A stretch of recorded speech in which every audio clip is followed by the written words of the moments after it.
Imba pamoja nasi, haleluya.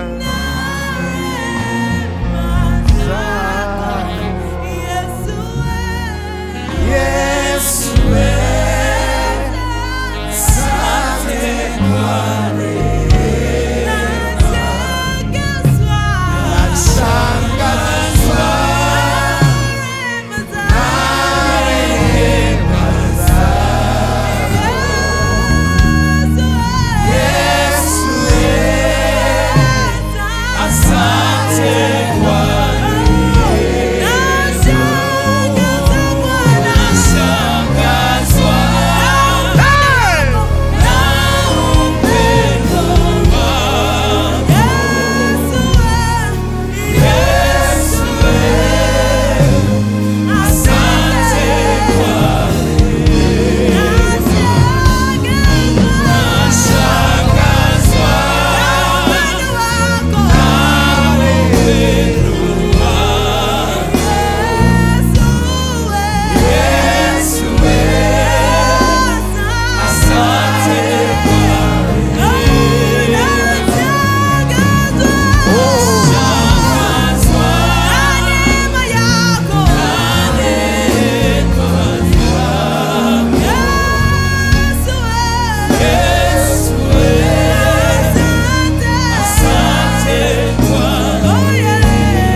Tunashangazwa Baba, ninashangazwa na rehema zako Mungu.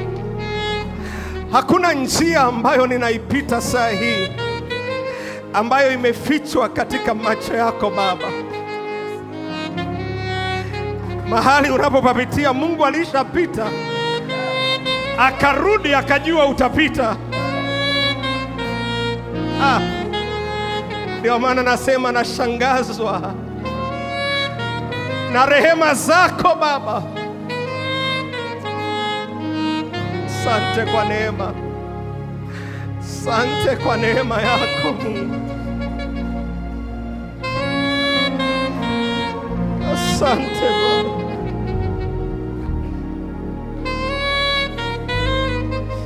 Asante Mungu.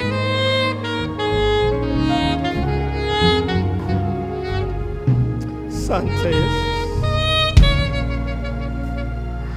There is no surprise to our God. Hakuna jambo la kushangaza kwa Mungu wetu.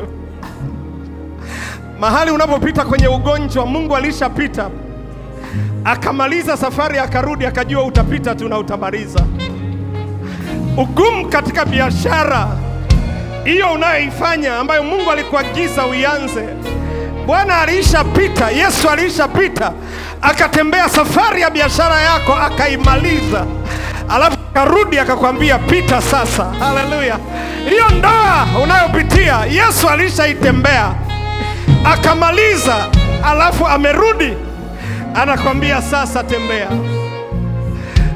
Mahali pa kukubeba nitakubeba, mahali pa kukushika nitakushika, mahali pa kukuinua nitakuinua.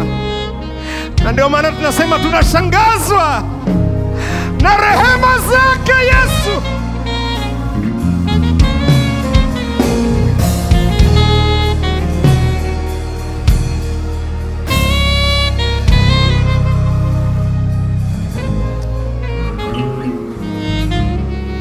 Yesu asante. Hakuna mahali napita sasa hivi ambapo hujawahi kupita Mungu. Hata kama ni pabaya kiasi gani, you already passed there Lord. And that's why you allow me to pass. Uliniruhusu nipite na ndio maana uliushapita, ndio maana unaniruhusu nipite. Neno lako linasema kwa kuwa Bwana amesema, hata sisi twathubutu kusema. Aliye dhaifu aseme ana nguvu, aliyekata tamaa awe na tumaini tena. Sababu rehema ya Bwana iko na uaminifu wa Bwana ni wa vizazi na vizazi. Hicho unachopitia hakijaja kukuua, lakini kimekuja kuifunua sura nyingine ya Mungu katika maisha yako. You'll never die, you will not die. Hautakufa, hautakufa katika jangwa hili, kwa sababu Mungu alishapita akamaliza, akajua unaweza ukapita na ukamaliza safari. Hautapita, hautafia jangwani.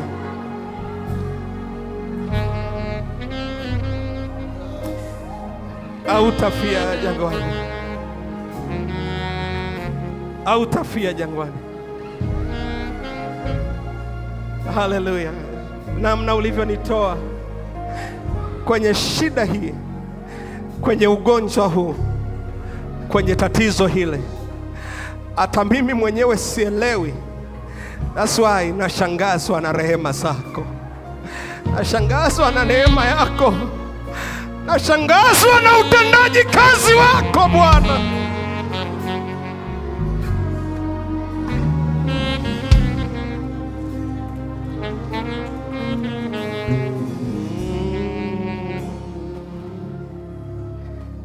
Nashangazwa na rehema zako Yesu. Asante kwa rehema. Nashangazwa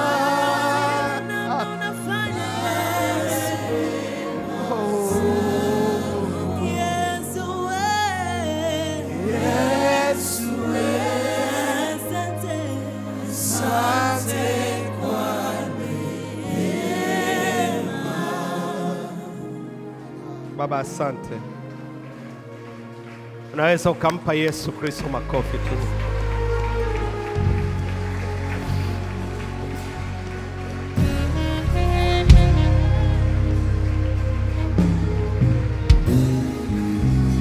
Unaweza ukaketi tu pale ulipo. Sijui unapita wapi, lakini jambo moja najua. Hakuna mahali unapopita sasa ambapo hajawahi kupatembea Yesu akaimaliza ile safari. Kama Mungu alikukusudia uishi miaka 100, Yesu alishatembea safari yako yote ya miaka 100. Alijua utaanguka wapi, alijua utasimama wapi, alijua utavuka, utakutana na nini. Alitembea akaimaliza ile safari. Ndio akasema come now, njoo duniani, akakuweka ukaanza kuishi. The life that you are living is a repetitive life. Maisha unayoishi ni maisha ya marudio ambayo Yesu alishayatembea.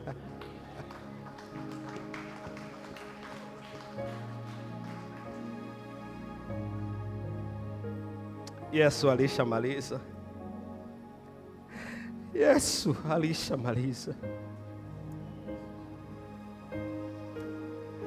Alishamaliza. Alishamaliza. Hapo sifii mimi. Hapo lazima nivuke mimi. Asante Yesu.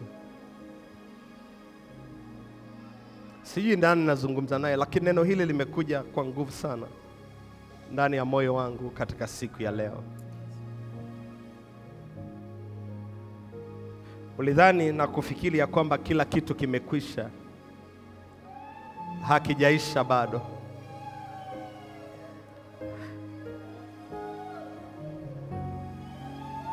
Mungu hajamalizana nawe.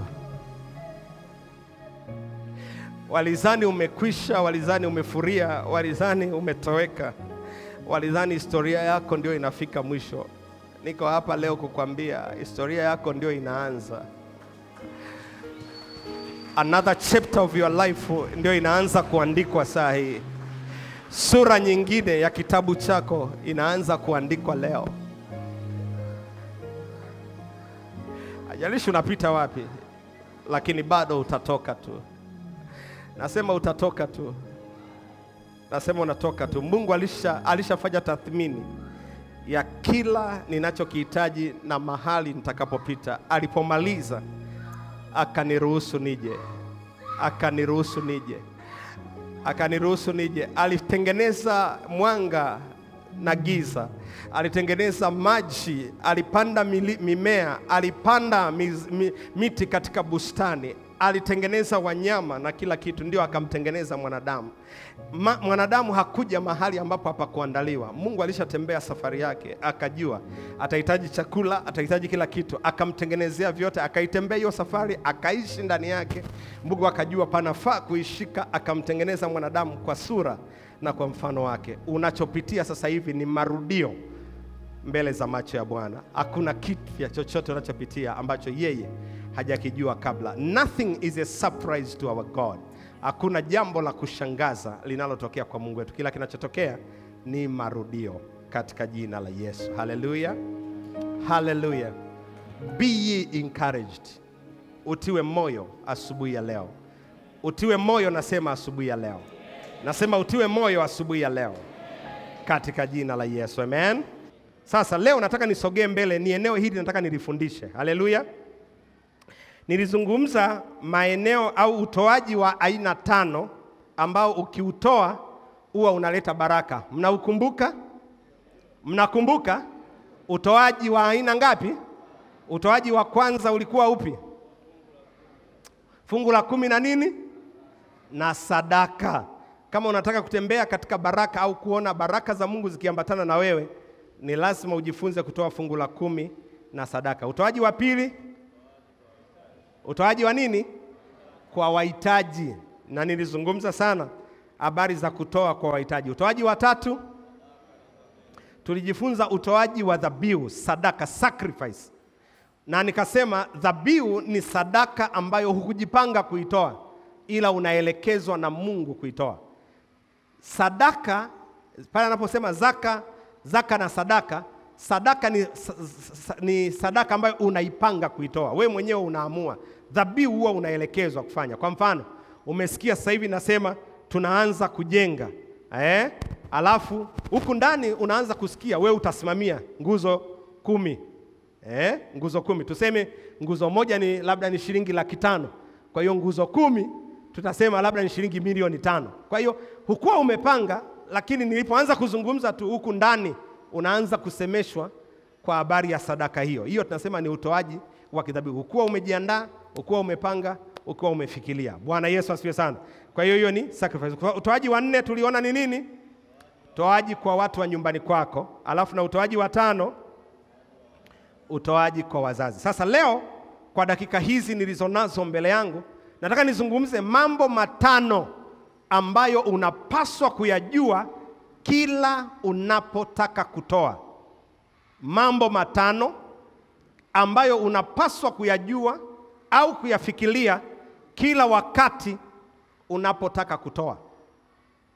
Najua somo la utoaji limefundishwa kwa namna ya tofauti sana na watu. Wengine wakikwambia usipotoa hutabarikiwa. Sijui usipotoa laana itakuja juu yako. Najua yako mafundisho ya jinsi hiyo. Mimi nakufundisha katika mlengo wa tofauti. Bwana asifiwe sana. Na kutazamisha jinsi ambavyo utoaji una baraka katika maisha yako. Sasa kuna mambo 5 ambayo unapaswa kuyajua kila wakati unapofikiria habari ya utoaji.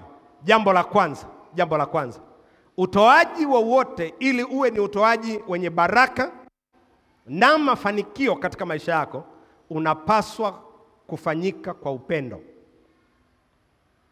Giving is pushed by love. Utoaji ni lazima usukumwe na upendo. Kama haumpendi Mungu, haumpendi mchungaji uliye naye, haumpendi mzazi uliye naye, hauwapendi watu wa nyumbani kwako, hauwapendi wahitaji, huwezi ukatoa. Zile maeneo 5 yanayoambatana na baraka, ili uweze kutoa katika maeneo hayo, kinachosukuma kwanza ni upendo. Moyo wako lazima uwe na upendo.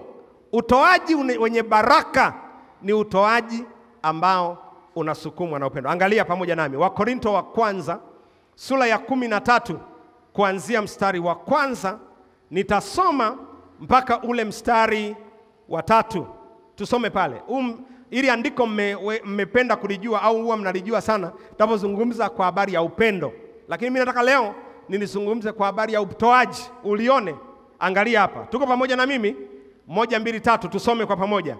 Nijaposema kwa lugha za wanadamu na za malaika, kama sina upendo, nimekuwa shaba iliayo na upatu uvumao. Mstari wa 2. Tena nijapokuwa na unabii, yani mimi ni mtumishi wa Mungu nafanya unabii, na kujua siri zote na maarifa yote, yani mwalimu nafundisha neno kama Pastor Dickson anavyofundisha. Nijapokuwa na imani timilifu kiasi cha kuweza kuhamisha milima, kama sina upendo si kitu mimi. Mstari wa 3.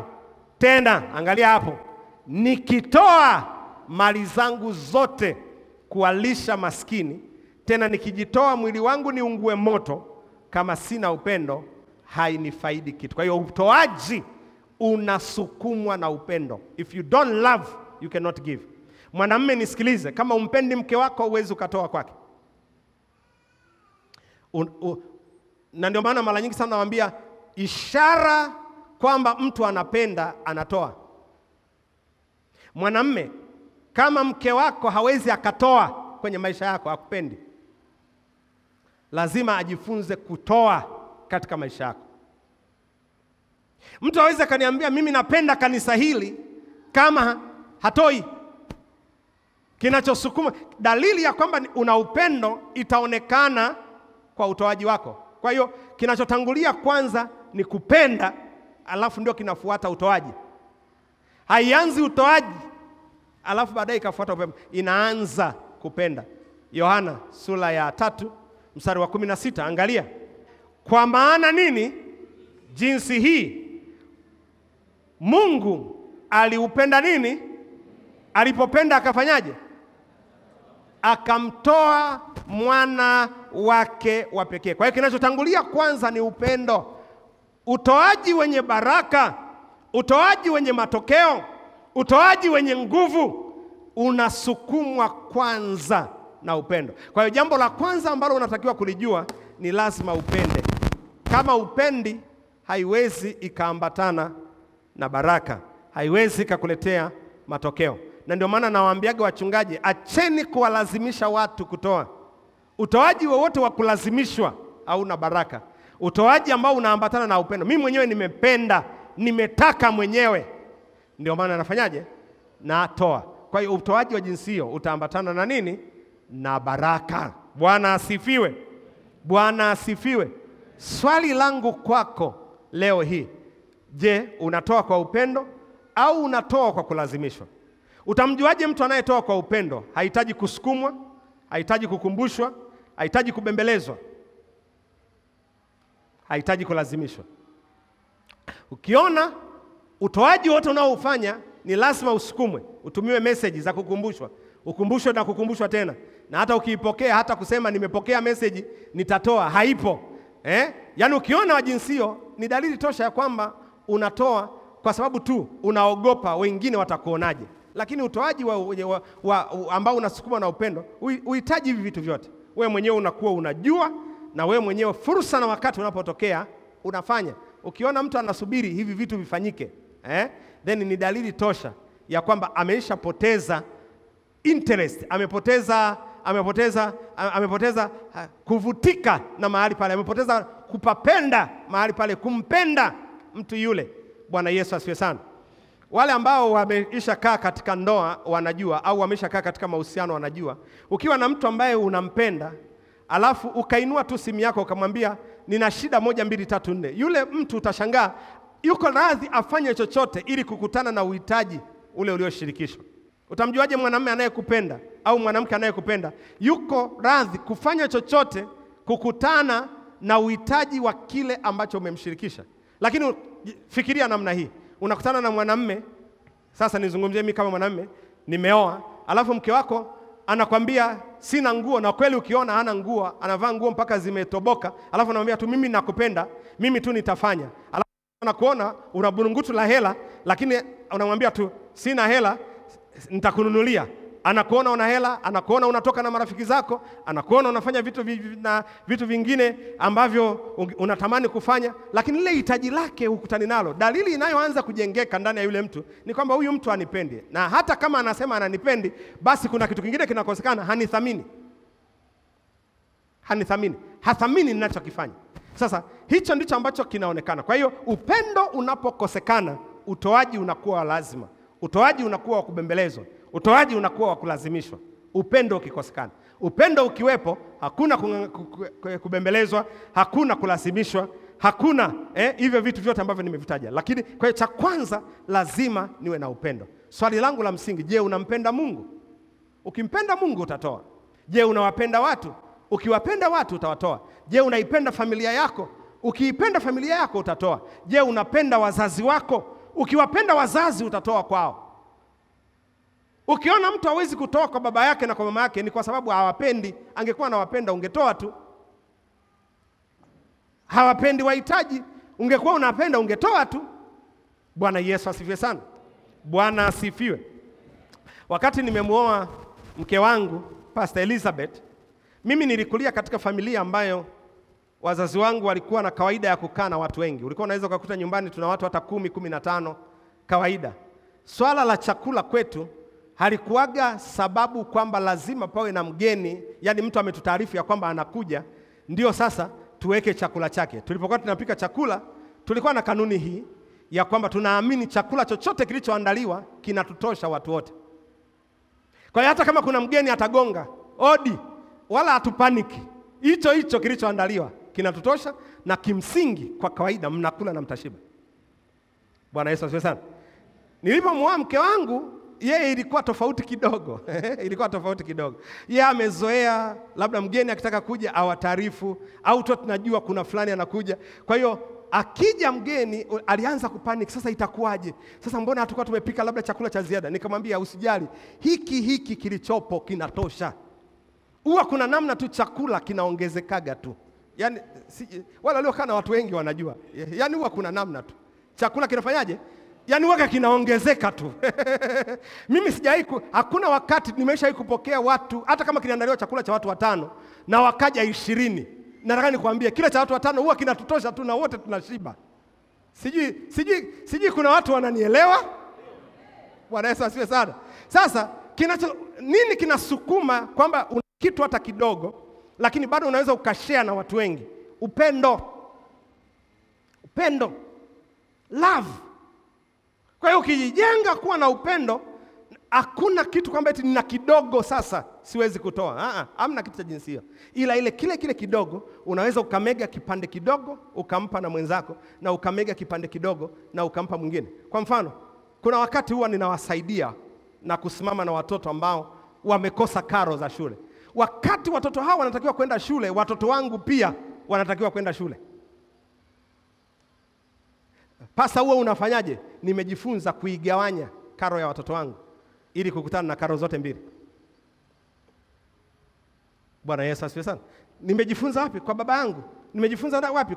Kwa mama yangu. Tulikuwa na kawaida unakaa na watu, ikifika saa ya kwenda shule lazima waende shule. Mnafanyaje? Mnagawana kilichopo. Na mnaenda wapi? Mnaenda shule.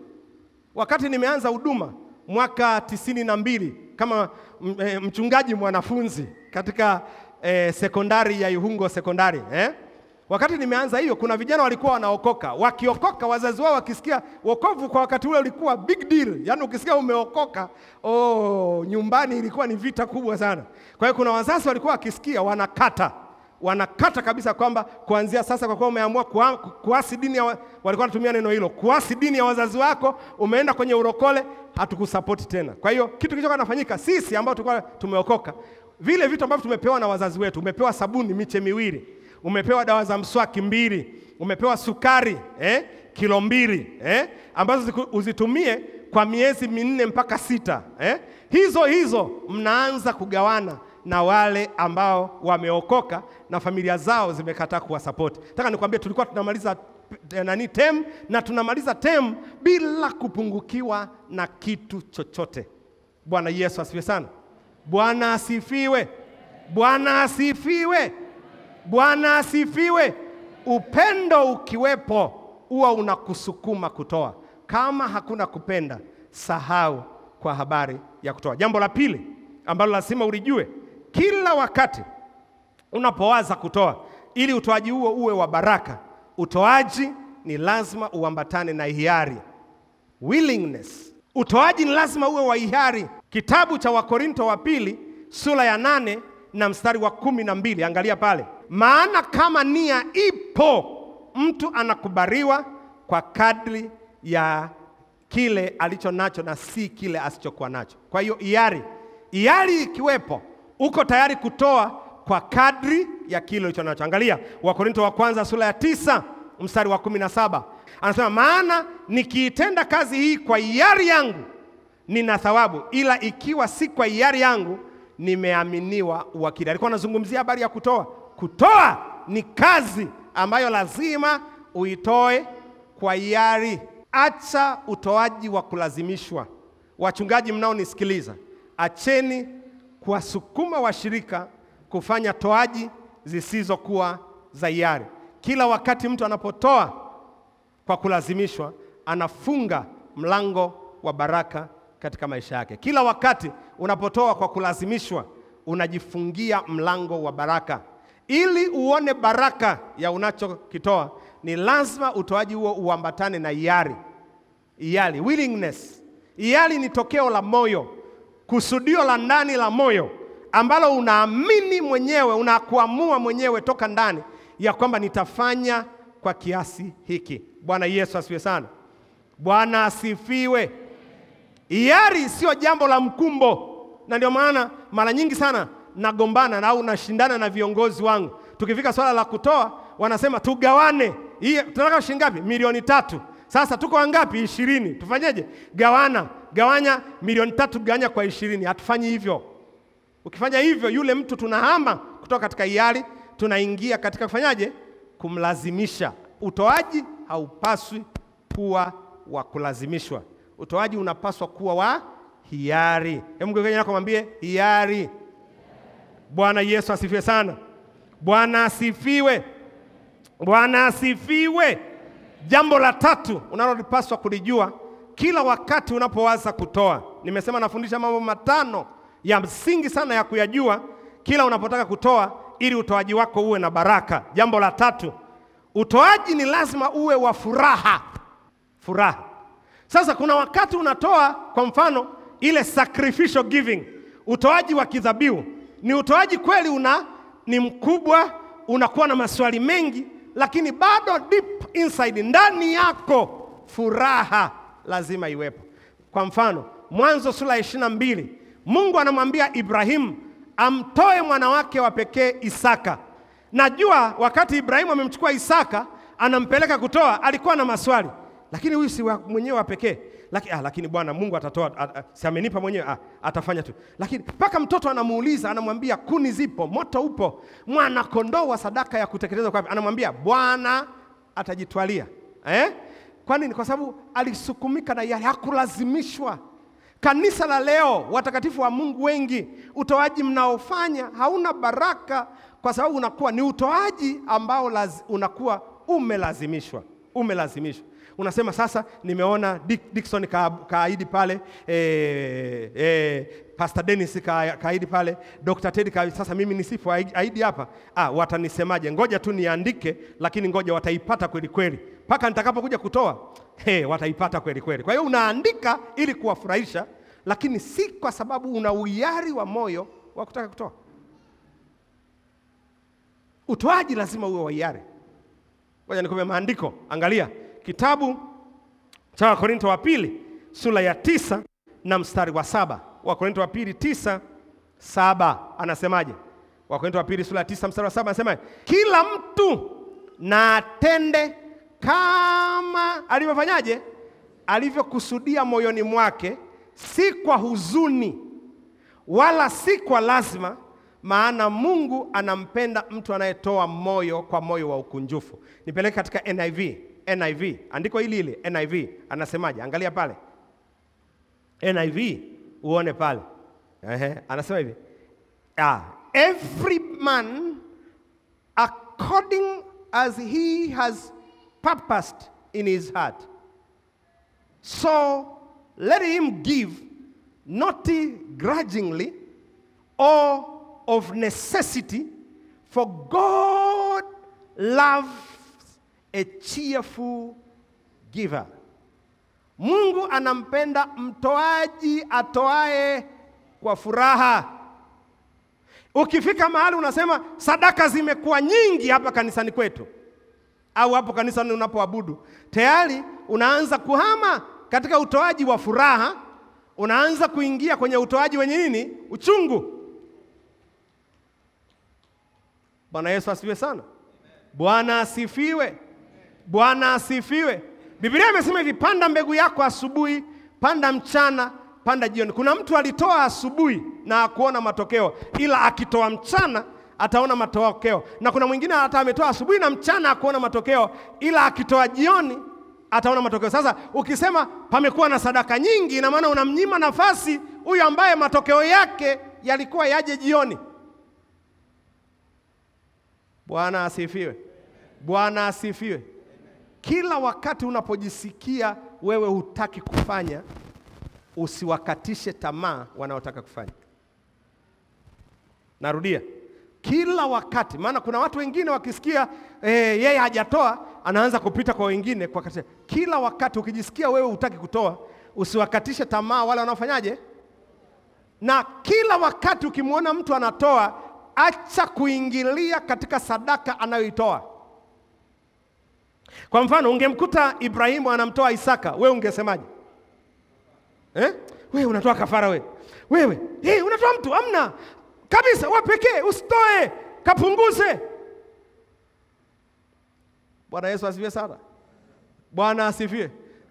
Nina mshirika wangu mmoja kwenye zile sikukuu zetu, sherehe zetu za annual conference. Kuna sadaka yake fulani alikuwaga anaitoa kila mwaka. Kila akiileta, kuna watu walikuwa wanamfuata wanasema, mbona umeleta hii sadaka? Wewe inakuhusu nini? Inakuhusu nini? Na wengine ni mabingwa sana wa kufuatilia fulani katoa kitu gani. Achana na fulani katoa kiasi gani. Wewe umetoa kiasi gani? Cha kwako umefanya? Utoaji wenye baraka ni utoaji wa furaha. Bwana asifiwe. Bwana asifiwe. Kwa hiyo lazima upapende mahali, lazima ufanye kwa hiari, na lazima ufanye kwa furaha. Hata kama ni sadaka kubwa namna gani, ndani yako utakuwa na furaha. Bwana Yesu asifiwe. Mtu mmoja siku moja akanibariki kiwanja cha kanisa. Aliponibariki kiwanja cha kanisa, nikakipokea kwa moyo wa shukrani.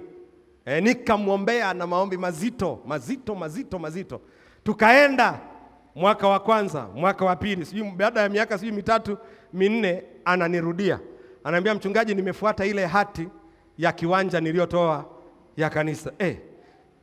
Yaani swali langu la haraka lilojiuliza Pastor Dennis ni hili, ungekuwa umetoa shilingi 100,000 unarudi baada ya miaka 4. Dr. Teddy, nimefuata ile 100,000 niliyotoa miaka 4 iliyopita. Yaani tulishaitumia siku nyingi. Bwana Yesu asifiwe sana. Bwana asifiwe. Kitu kilichokuwa kinanisumbua na ambacho nilijiuliza ni hiki. Kila mtu akitupa viwanja, siku zote huwa niko mwepesi sana kuwaambia wanasheria wa kanisa na viongozi wa kanisa, vibadilisheni viwe kwenye majina ya kanisa. Nikajiuliza, hiki kiwanja nimekaa nacho zaidi ya miaka 4, kwa nini sikuwahi kukibadilisha? Alafu kuna wakati nilifanya effort zote, nikapigiwa mpaka mahesabu ya kukibadilisha kije kwenye jina la kanisa. Alafu ghafla tu nikajisikia nimekosa amani kukibadilisha jina. Kwa hiyo siku anakuja, anakuta kiwanja chake bado kina jina lake.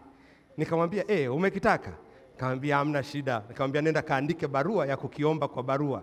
Akaniandikia barua, akaandika kabisa. Akaniletea na mimi nikachukua barua, nikamjibu kwa barua, asante kwa sadaka uliokuwa umeitoa, ambayo leo umebadilisha mawazo, umeitaka tena, hii hapa tumekurudishia. Kwa hiyo nikamrudishia hati yake na kila kitu. Nilijiuliza sana, hivi kama angekuwa ni ng'ombe ulimtoa alafu tukamla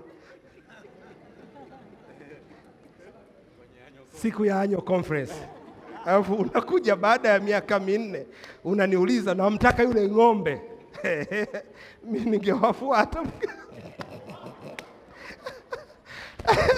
Ningewafuata washirika wote mngetapika nyama.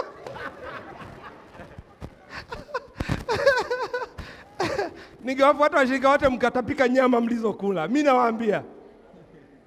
Sasa unaweza ukaona jinsi utoaji tunavyoupata shida kwenye makanisa, Umenielewa, Umenielewa? Kwa hiyo kuna watu wanapotoa wanakuwa hawajatoa kwa furaha, hawajamtolea Mungu, na labda wakati ule alisukuma na upendo wa kumpenda Dickson, lakini haukuwa upendo wa kumpenda Mungu. Bwana Yesu asiwe sana. Kama kila mmoja hapa akianza kuja na anadai sadaka zake, mimi ninalo. Cheerful giving. Utoaji wa furaha. Bwana Yesu asifiwe sana. Bwana asifiwe. Bwana asifiwe. Na moja kati ya vitu ambavyo tunatakiwa kujua, kila sadaka tunayoitoa huwa tunakula wote. Yaani nyie mnakula na mimi nakula. Yaani hata sasa hivi hapa mnakula sadaka. Hii sauti ili iwafikie vizuri tunakula nini? Hizi feni zinazowapepea hapa mnakula nini? Hicho kitu kilichokalia tunakula nini? Yaani kila uimbaji mzuri uliosikia vyombo vimepigwa hapa vinalia ilikuwa ni nini? Sadaka zilikuwa zinaliwa. Na tulikuwa tunazila wote. Kwa hiyo lazima pawepo na furaha kwenye utoaji wako. Bwana Yesu asifiwe sana. Mgeukie jirani yako muulize, je, huwa unatoa kwa furaha? Bwana Yesu asifiwe. Bwana asifiwe. Unajua siku hiyo huyo mtu alipokuja na mimi nikajiuliza, hivi kumbe tangu nimeanza mwaka 2021 nirudi MTBC nikadai sadaka zangu zote. Yaani naweza nikawadai.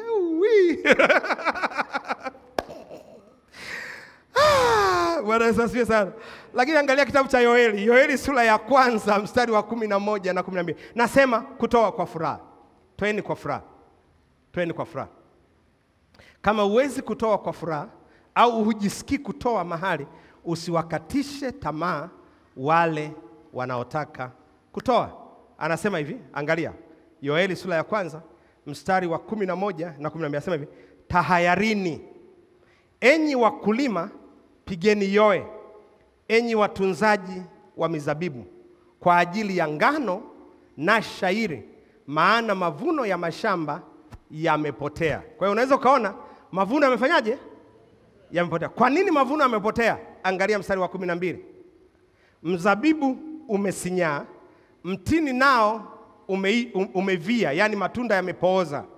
Nao mkomamanga na mtende na mtofaa yote matunda yamepooza. Naam, miti yote ya mashamba imekauka, maana furaha imekauka kwa wanadamu. Yani unapotoa furaha, unapoondoa furaha, ile baraka uliokuwa umeanza kuipata kwa sababu ya utoaji wako wa furaha, ile inaanza kuleta ukavu katika ile baraka uliokuwa nayo.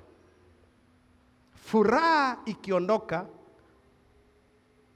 kukauka na kusinyaa kunakuja. Na ndio maana kuna watu wengi mlikuwa mnatembea kwenye baraka nzuri sana na kimungu za Mungu, mnaenda vizuri sana na kimungu, lakini tangu ulipoanza kujiuliza maswali ya kijinga, hebu mwambie nako maswali ya kijinga ndani ya moyo wako kwa ajili ya sadaka, ukame na kukauka kumekuja kwenye maisha yako.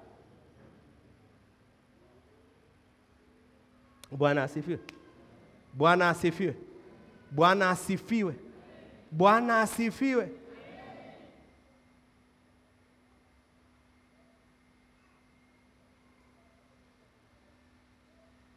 Hatumpi mwanadamu, tunamtolea Mungu. Usiwahi sahau hilo. Hata kama nadhiri uliandika kubwa kiasi gani, ni bora uipunguze kidogo kidogo mpaka utakapoimaliza, lakini usijewahi kujipa ukichaa wa kuipuuzia na kutokuitimiza. Bwana Yesu asifiwe sana. Jambo la 4. Jambo la kujua kabla hujafanya utoaji ili kuona utoaji wenye baraka. Namba 4. Toa kidhabihu. Give sacrificially. Usitoe sadaka ambayo haina athari katika ulimwengu wa roho. Tulipokuwa tunatoa na wafundisha maeneo 5 ambayo unaweza ukatoa, nikawaambia kuna kutoa kwa wahitaji. Sasa nikatolea mfano tu mdogo hivi. Unakuta mtu amefika kwa mhitaji, Mfukoni ana shilingi 2,000, ana 5,000, ana 10,000 na ana kakoini ka 200. Anaingiza mfukoni 200, 100, anatoa, anampa mhitaji. Nikamwambia sasa umefanya nini? Kwa sababu kutoa lazima utoe kidhabihu.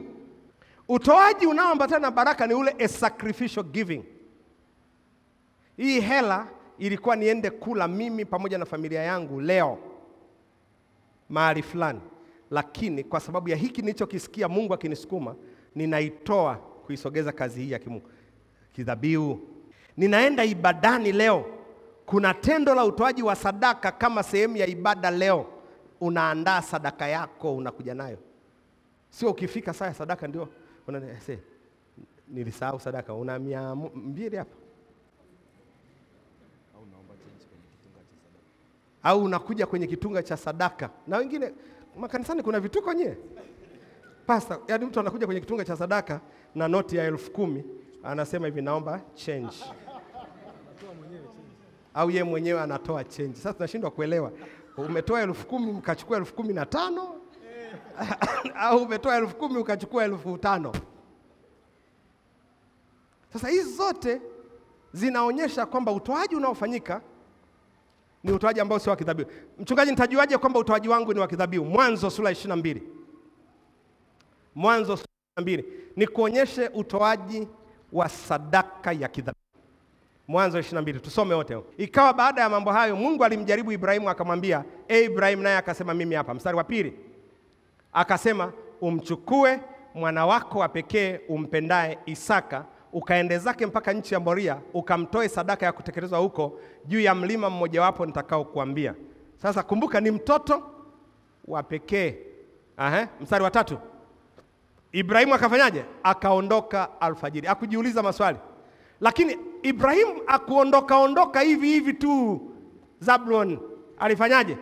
Aliandaa punda, akaandaa kuni, akaandaa kisu, akaandaa moto, akaandaa na wasaidizi wa kuwasaidia kwenda pamoja naye.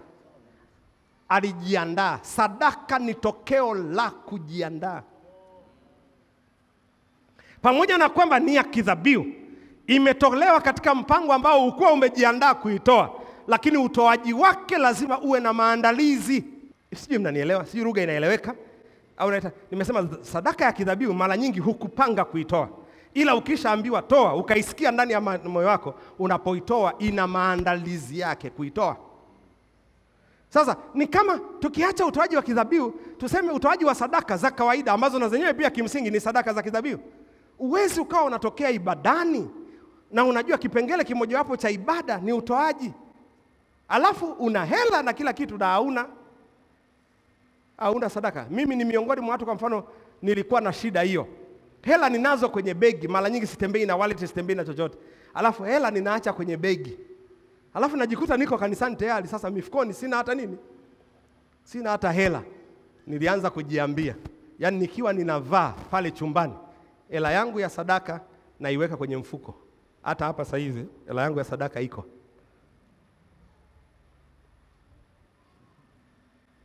Hivi mnanielewa? Hela yangu ya sadaka ipo. Imeandaliwa. Umenielewa? Kwa hiyo lazima, pamoja na kwamba ni ya kidhabihu, lakini lazima uandae sadaka. Lazima uiandae. Kwa hiyo tujifunze kujitoa kidhabihu. Kujitoa kidhabihu maana yake ni nini? Kuendelea kutoa katika kipimo cha kushindiliwa na kusukwasukwa ili kusababisha baraka ya kimungu iendelee kumwagika katika maisha yetu. Swali la msingi ambalo mimi linanijaga kichwani ni hili. Kila wakati nikisikia fursa ya wakisema toa, swali la kwanza huwa haliji sadaka zimekuwa nyingi. Ila huwa ninajiuliza kama ninaendelea kupumua lazima nitoe, kwa sababu utoaji kwangu ni kama pumzi. Utoaji kwangu ni kama chakula. Kama ninaendelea kula lazima nitoe. Bwana asifiwe sana. Mungu hawezi akakuomba kutoa kitu usichokuwa nacho. Kama una uwezo wa kuendelea kula hapa Zabulon, lazima utambue kwamba sadaka unayo. Shida huwaga hatuangalii tu katika macho ya kuitazama sadaka. Shida huwa tunaangalia kwamba kuna mambo tunaweza tukayatatua wenyewe na kuna mambo yanahitaji Mungu ayaingilie kati. Yale tunayohitaji kuyatatua wenyewe, hatuhitaji msaada wa kimungu, na kwa sababu hiyo hatuhitaji kutoa. ila yale tusiyohitaji, tunajua hatuwezi tukayatatua, tunamhitaji Mungu, na hivyo lazima tuandae sadaka. Sijui kama mnanielewa. Bwana Yesu asifiwe sana. Nataka mtoto, kwa hiyo kila Jumapili una bahasha, kwa sababu unajua huwezi ukamleta mwenyewe, ila kila Jumapili unaweka hela kwenye bahasha, ila kila siku unaweka kwenye bahasha. Ila watoto wakisha kuja, sijui kama kuna mtu waga anatoa sadaka kila Jumapili ya ulinzi wa watoto wangu, ulinzi wa watoto wangu. Maana unajua bado naweza nikawalinda, nina bima ya afya, ni pale kazini tuna bima nzuri sana, mtoto anaweza kukimbizwa India sana dakika yoyote. Hivi mnanielewa? Bwana Yesu asifiwe sana. Jifunze kutoa kidhabihu. Sacrificial giving. Utoaji wa kidhabihu ni utoaji ambao huwa unaambatana na agano la Mungu. Kumbukumbu la Torati sura ya 8 mstari wa 18 mpaka 20. Nawe utamkumbuka Bwana Mungu wako, kwa kuwa yeye ndiye anayekupa nguvu ya kupata utajiri, ili alithibitishe agano alilopatana nawe pamoja na baba zako. Kwa hiyo jifunze kutoa kidhabihu. Bwana asifiwe sana. Angalia kitabu cha Malaki sura ya 1 mstari wa 6 mpaka ule wa 9. Malaki sura ya 1 mstari wa 6 mpaka ule wa 9 anasema hivi: mwana anafanyaje? Anamheshimu baba yake, mtumishi anamcha bwana wake. Basi kama mimi ni baba yenu, heshima yangu iko wapi? Na kama mimi ni bwana wenu, kichwa changu kiko wapi? Bwana wa majeshi anawauliza ninyi, enyi makuhani mnaolidhalau jina lake, nanyi mnasema, angalia hicho kwa anasema, tumelidhalau jina lako kwa jinsi gani? Maana ibadani tunakuja, tumeimba nyimbo, tumesherekea, tumeomba hapa. Mungu, tumekuja ibadani, kanisa limefunguliwa. Unasemaje tunalidhalau jina lako? Angalia mstari wa 7. Mnatoa chakula kilichotiwa unajisi juu ya madhabahu yangu. Yaani walikuwa wanatoa sadaka zenye unajisi juu yao. Sadaka yenye unajisi ni sadaka namna gani? Sadaka ambayo haikuandaliwa, sadaka ambayo sio ya kidhabihu, sadaka ambayo haikupangwa. Mnatoa chakula kilichotiwa unajisi juu ya madhabahu yangu, nanyi mwasema sisi tumekutia unajisi kwa jinsi gani? Kwa sababu mwasema meza ya Bwana ni kitu cha kudharauliwa. Angalia mstari wa 8 anasema, tena mtoapo sadaka aliye kipofu si vibaya, mtoapo sadaka walio na vilema na wagonjwa si vibaya. Haya, mtolee liwali wako, yani mtolee kiongozi wako wa serikali, mtolee kiongozi wako wa nchi, mtolee kiongozi wako katika ofisi yako, mtolee hicho kilicho kilema. Atakuwa radhi na hicho au atamkubali? Ataikubali nafsi yako, asema Bwana wa majeshi. Angalia mstari wa 9 anasema hivi, anasema na sasa na wasi ombeni fadhili za Mungu ili atupe neema, ikiwa jambo hili limetoka katika mikono ya Bwana. Kwa hiyo tunachotakiwa kufanya ni kuomba neema. Kwa hiyo toa sacrificially. Bwana asifiwe sana. Angalia kitabu cha Mhubiri sura ya 11 mstari wa 1 mpaka wa 3. Ecclesiastes 11 verse number 1 to 3 anasema hivi, tupa chakula chako usoni pa maji, maana utakiona baada ya siku nyingine. Unakitupa, you sacrifice, umekirusha juu ya maji. Sadaka toa tu, uwezi ukajua ni ipi ambayo itamea. Mstari wa 2 anasemaje?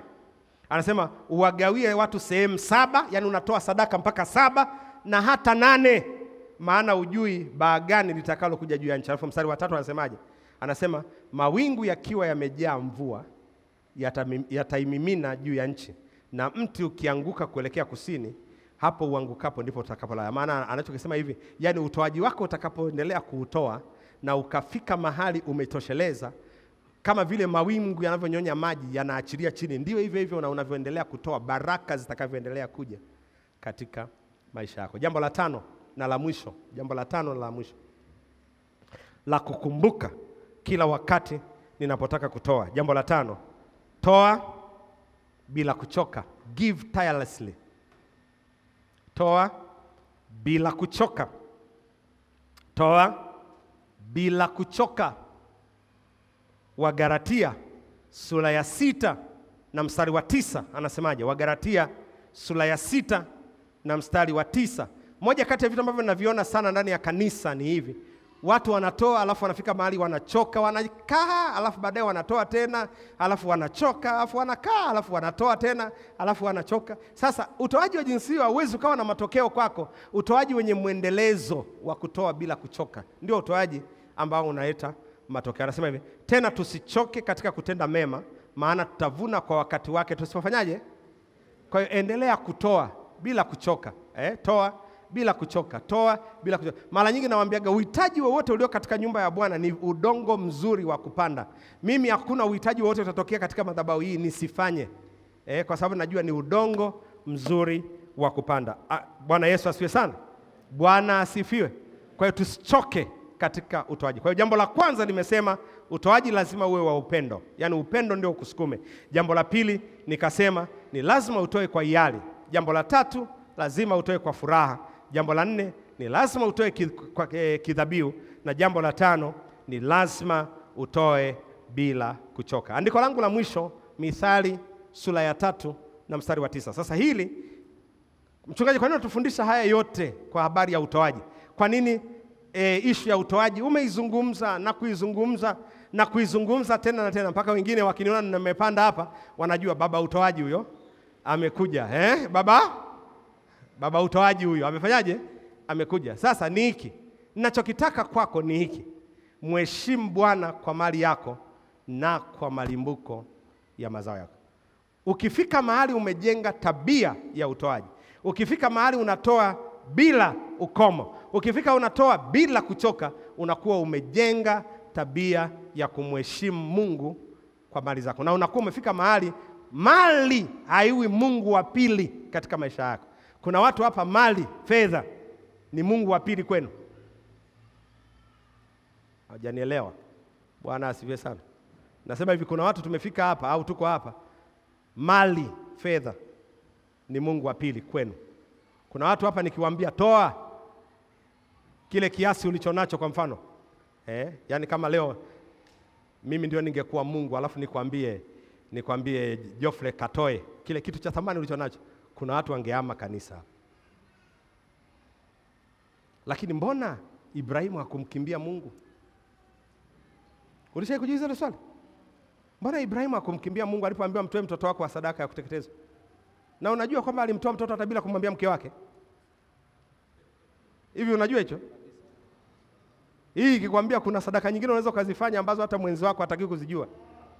Hamjanielewa nyie, Mimi ni mtu ambaye nathamini sana ndoa.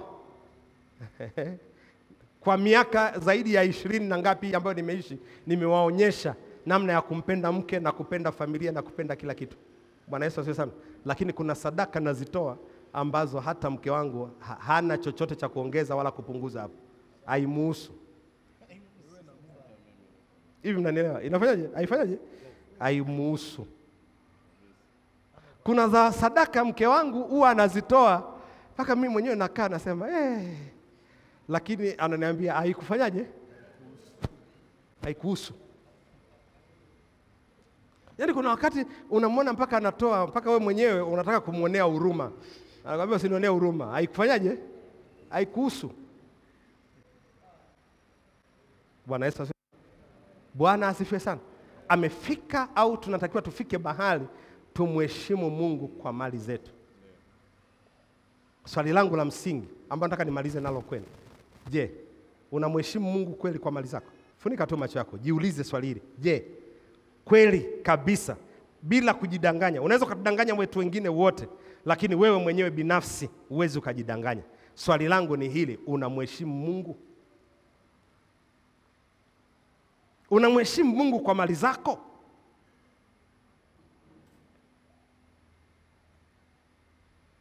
Ndio swali langu kwako. Na kama ni kweli unamheshimu Mungu kwa mali zako, utoaji wako ukoje? Nadhiri zako unamalizaga? Yale ambayo Mungu anakusemesha utoe unafanyaga? Baba, ninakushukuru. Somo hili nimelizungumza kwa uaminifu sana mbele za watoto wako. Baba, nimezungumza tena na tena na tena. Nimerudia tena na tena na tena. Baba, nimeitii sauti yako iliyonisemesha niseme tena na tena na tena. Baba, sauti hii isiwe sauti ya kupotea bure, bali ikawe ni sauti ambayo inajenga katika maisha ya watoto wako. Ninajua kuna ambao wamekuwa discouraged, wamekata tamaa, wamefika mahali kwa yale wanayoyaona yakitokea kwenye maisha yao, wamefika mahali wanaona kwamba hakuna sababu ya kuendelea kumtolea Mungu.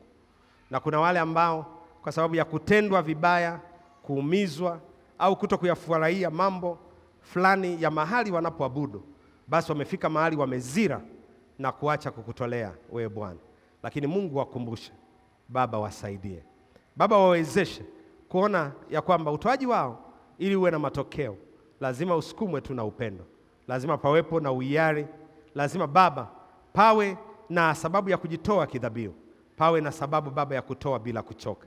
Wasaidie, wape nguvu Baba. Najua kuna wakati shetani anahubiri na watu na wanadamu wanahubiri kuvunja mioyo na kukatisha wale givers. Baba wasaidie waanze kutoa tena kwa upya, kwa furaha.